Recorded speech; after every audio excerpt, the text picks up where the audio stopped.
led by Oscar de la Flexen. And we want to know, Canelo, how dare you, in a time of pandemic, insist on getting the full guaranteed minimum in your contract? Mate, it's a madness. Whatever is going on, it's a madness. I can't believe I woke up to that. But there's just so much to it. First and foremost, the guy's not holding back. He's taking everyone. He's taking everyone down. Oscar De La Hoya and his promotion and DAZN. Let's quote what he said. He said, "I'm not scared of any opponent in the ring, and I'm not going to let failures of my broadcasters or promoters keep me out of the ring." Now, Wow. it's a strong statement, strong words from Canelo Alvarez. What was your initial reaction to it, and what's your thoughts on the whole situation? I guess I said this to someone earlier on Twitter, and I guess I feel like contractually, and I'm not a legal expert, but contractually, I feel he's right. Morally, maybe not so much. You know, insisting on a guaranteed minimum amount that may be contractually solid while there is a pandemic, while Livegate is not available, while some opponents may not be available, you know. But then I've read other reports that say Canelo was willing to take a reduction on his purse, not a massive reduction, but a reduction nonetheless. So it's a difficult one. From DAZN's point of view, they don't seem to have covered themselves adequately from the contract. They've asked for specific opponents, but not in the contract. They've specified premium or premier opponents in the contract. But then when challenged on it, apparently they've said guys like De La Hoya himself, Jorge Masvidal of the UFC, not the likes of Billy Joe Saunders, Callum Smith, Jamal Charlo. For me, within the boxing community, active boxers, it seems like if it's not Triple G, then they're not happy. But there's a big difference between being unhappy and specifying in a contract it's Triple G or nothing if you want your guaranteed $35 million. Exactly, and it's just such a weird. I don't think I've seen a situation like this ever, where it's those fights are still super fights. Canelo against Callum, Canelo against Billy are super fights, and they're still not enough for DAZN to put it on. That makes no sense. I literally cannot get my head around it. And Yildirim was meant to be next. Obviously, not a lot of people were exactly over the moon with Yildirim, but if that was the fight easiest to make and just see Canelo back in the ring, that's something, again, like you said, we're in a pandemic. You have to take those things and run with it at the moment. You can't pick and choose on everything. But for DAZN to not be accepting those fights and rather have and want Masvidal, who's in the UFC, who's got his own little thing going on, and De La Hoya, who is Canelo's promoter. I mean, I don't know. It's beyond me at this point. They obviously see premium opponents as opponents they feel will generate a huge amount of interest and money, which I understand. But it's hard for any boxing fan or someone in the boxing industry to accept that a Billy Joe Saunders, you know, undefeated 2-weight world champion, a Callum Smith, undefeated #1 at super middleweight, aren't considered premium opponents for Canelo. I think the main problem is that they won't accept the money that's left over if Canelo still gets his guaranteed minimum.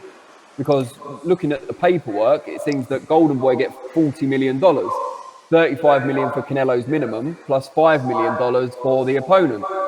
Now, if Saunders and or Smith are willing to accept $5 million, the only way to make that pay is for Canelo to take a reduction, which we've been hearing he is willing to do, although albeit maybe not as much as is necessary. Do you think, though, here this is an interesting point? Do you think from this point on, DAZN are going to start to lose even more credibility because of the situation they're having right now? Yeah, I think there's going to be a lot of people out there who speculate the reason DAZN are being so hardline on the money at the moment is because of the rumours that they are in financial trouble. And, you know, if Canelo doesn't fight this year, how many more subscribers are they going to lose from what they've already lost during the pandemic? He's their #1 star by a country mile, and they need to get him back in the ring. But it seems like they've already accepted that's not going to happen. So they're willing to instead try and save money. So it's one or the other, save cost or increase profit.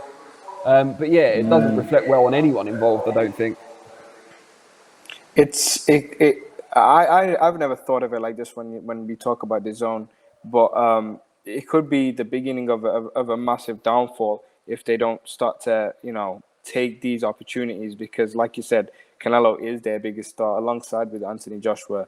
But Canelo in the US for sure, and the money he generates even for a Yildirim fight. If you're not taking those types of fights right now in the middle of a mad crisis all around the world, how are you going to develop to be this superstar company? And especially if a massive second wave hits and something happens like that again, then they're effed.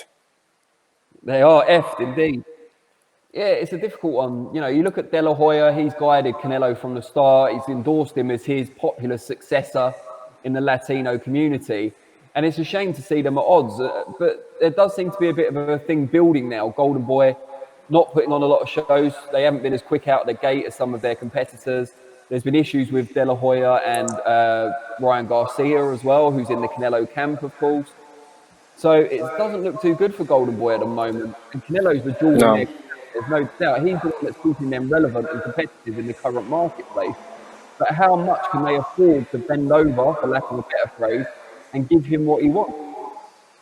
My point is this, right? Let's hold it aside for a second. The fact that Oscar De La Hoya can come out and say, "I am," he doesn't write off a potential Canelo fight at his age with his business is crazy. The man runs a business and promotes this guy. Why are you leaving the speculation of him possibly fighting you? Like, it makes no sense. Focus on your business. I have a lot of admiration for Oscar De La Hoya in his fighting days, and he's a good manager. But at this point, it's going tits up. It really is. And I hate to say it, but you can't be doing that. Like, no one's going to turn around and want to fight their own fight. You're meant to be doing good for him in terms of lifting his career, which he has been doing through his career. But it's come to this point where Canelo is at such a high. I feel like Oscar's itching to grab some of that as well, some of that high. Do you think DAZN are now regretting entering the boxing market? No, because I feel like even though I said that it could be the beginning of the end, I feel like there's some sort of strategy that we don't know. I mean, you don't just invest $1 billion or whatever it was in the beginning and fail like that. I can't see that happening. My words of could it be the beginning of the end was just a thought, but I don't think they will regret it. I think they'll find a way around it somehow, one way or another. But they are dealing with a massive superstar in Canelo, and it's a new thing to have like this agreed contract, and then all these little things keep showing up now. I don't think that will make them regret coming into boxing. Though, no. What about you? I think maybe they're starting to see that it's more hassle than it's worth. I bet it's not as. I bet negotiating football rights for some of the ones they've got is easier and less complex than some of the stuff they've been getting to now. Lawsuits, fights getting moved, fights falling through, all the things that make TV broadcasters generally over the years reluctant to make boxing a regular part of their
Guys, apologies for the technical difficulties. I know some of you were talking about an echo on my end previously, and then we lost connection completely. Not my connection with Fuad. We'll always have a special bond. Shut up.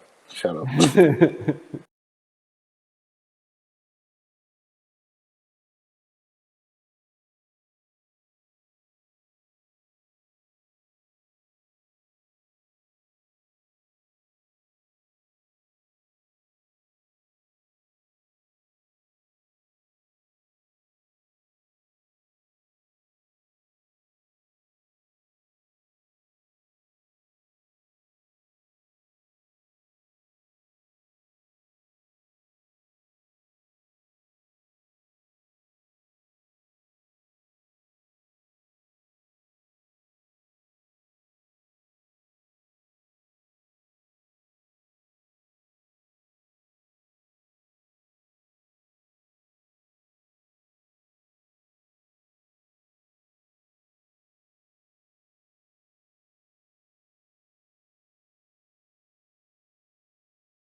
Guys, at the risk of tempting fate, let's hope this is third time lucky.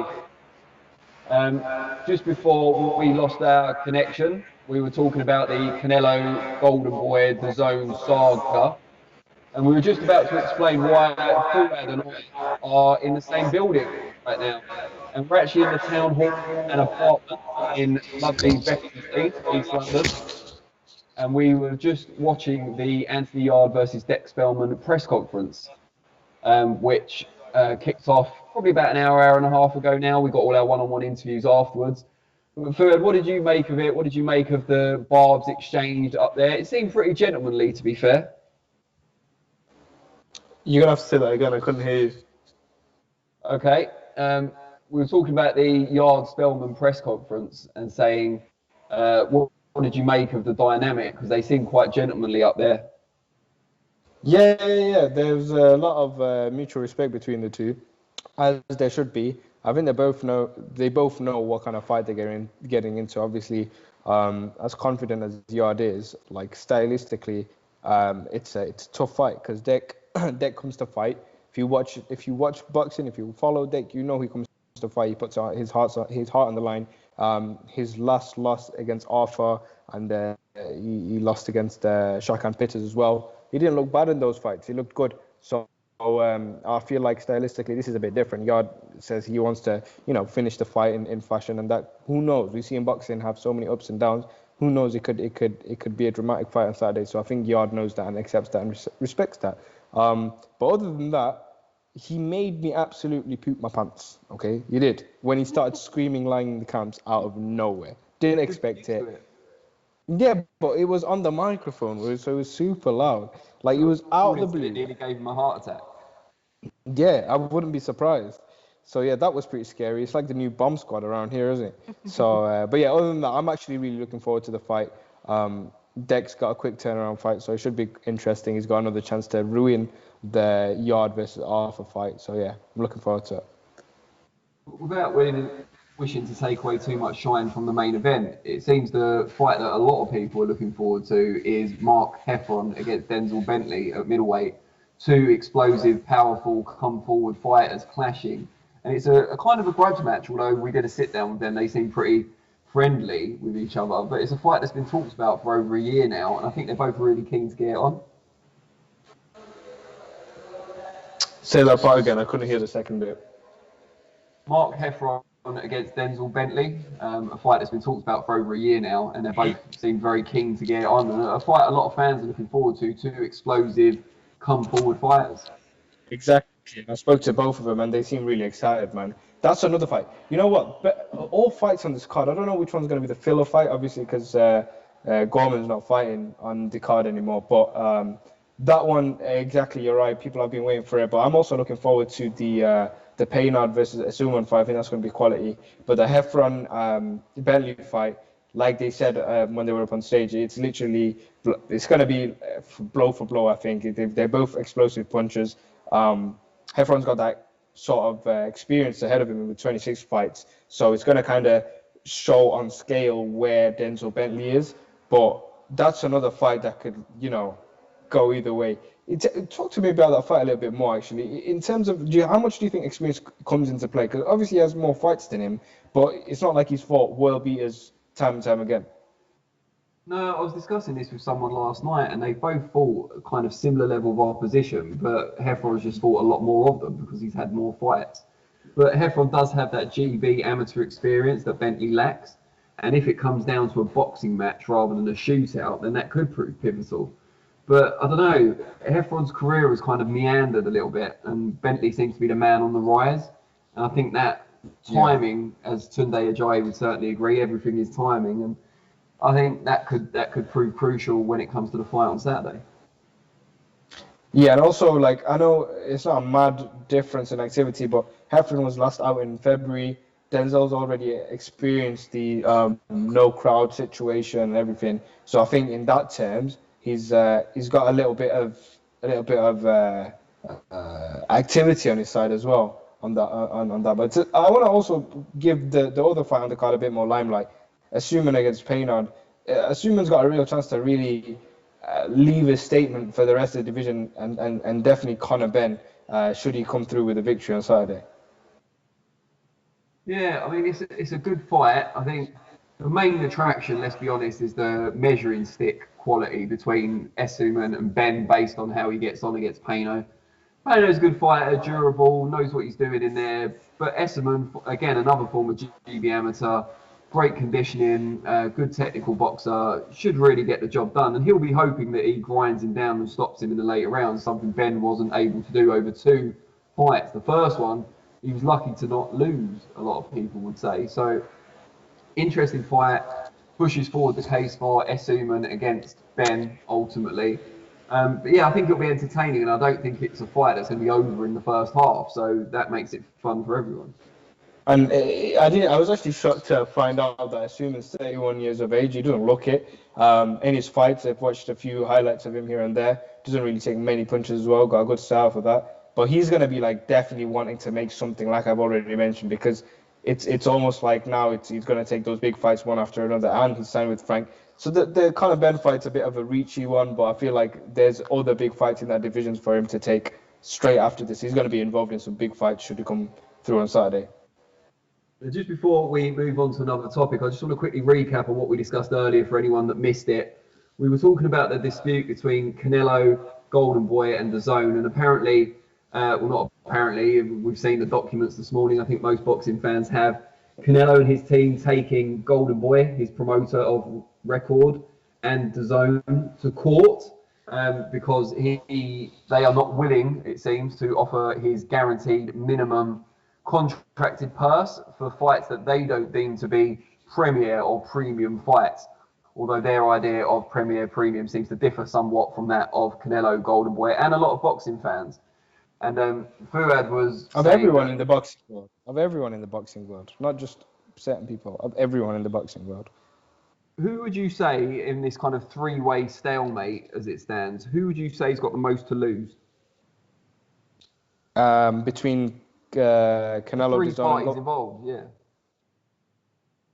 Golden Boy. No, actually, it's not Canelo. I don't think it's Canelo by any means, because Canelo can always sort of rise into any situation. Golden Boy would be losing their biggest fighter, if that came about, and DAZN will be losing probably DAZN. What about you? Yeah, I'm inclined to agree with you. I don't think Golden Boy are in a great position either, though. I think they've got some good prospects coming through, but the fragmented relationship between De La Hoya and Ryan Garcia has been well documented. So I'm not sure how secure their grasp on those guys is. And if they were to lose Canelo, I think that's a huge blow to them. They're no longer one of the major players in promotion. But also, if they lose DAZN, that's a big impact. Where would they go? You know, Showtime and Fox are allied to PBC. DAZN will still work with Eddie Hearn and other promoters, presumably.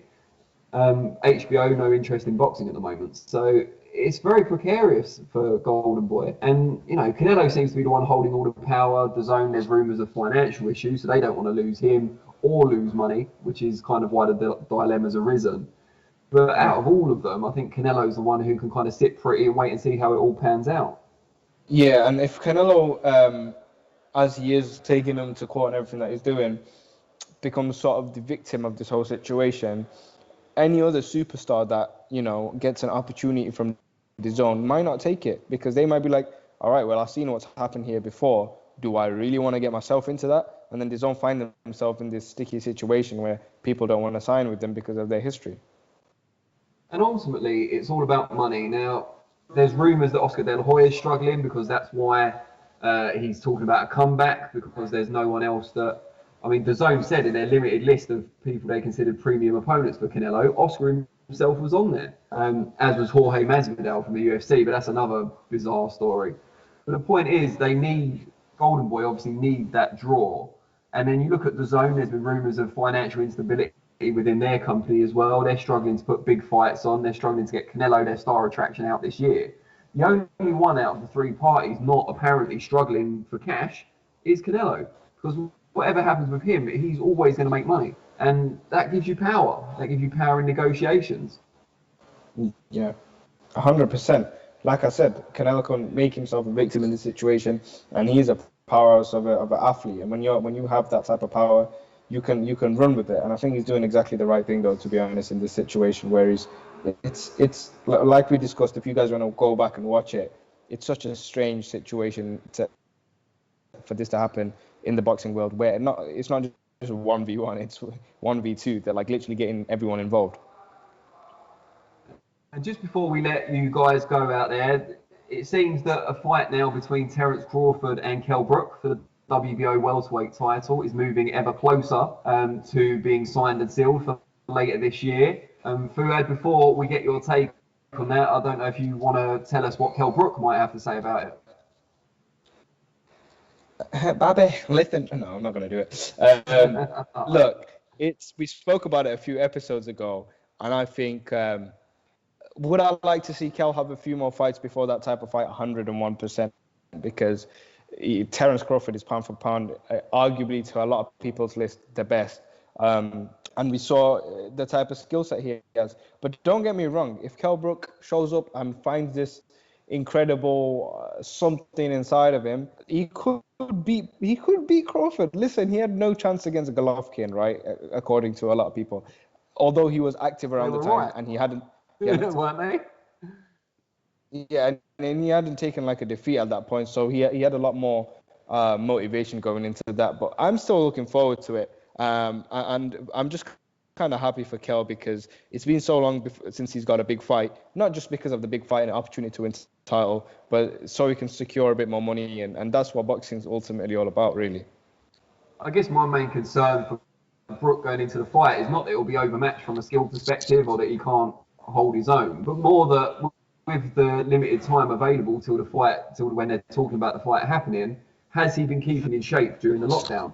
Because getting down to 147 anyway is a massive challenge. Getting down to 147 for Kell Brook with limited notice is nigh on impossible at this stage of his career, isn't it? No, I've been watching him train. I've seen a few clips being released. He looks all right. We've seen Kell in the gym quite a few times where he's really out of shape, living the life of a regular person and not an athlete. But I've been keeping tabs on Kell via social media, and he looks in good nick, man. Of course, that's going to be another key factor. Can he get down to 147 comfortably, because he struggled so many times? That apparently was the big factor against Errol Spence, where he had another brilliant performance, but towards the end of the fight, the weight played a part, but obviously the eye injury as well. We just don't know with Kell Brook. Kell Brook, it's one of them. You don't know till it happens, and we're going to have to wait and see. I'm excited. I'm just happy it's happening. And he's got time now anyway. What are we in? We're in September. The fight's been talked about for what day?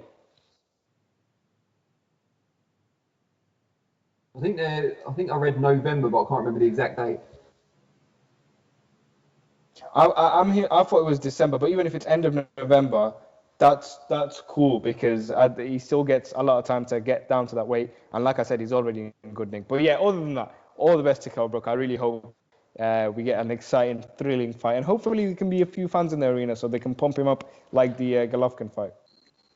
Fingers crossed. Well, we want to just say we appreciate all of you watching, especially for the fact that you stuck with us despite our technical difficulties that caused us to lose you twice, and the constant echo, not Echo Essuman, who we should be talking about, but the echo on the line.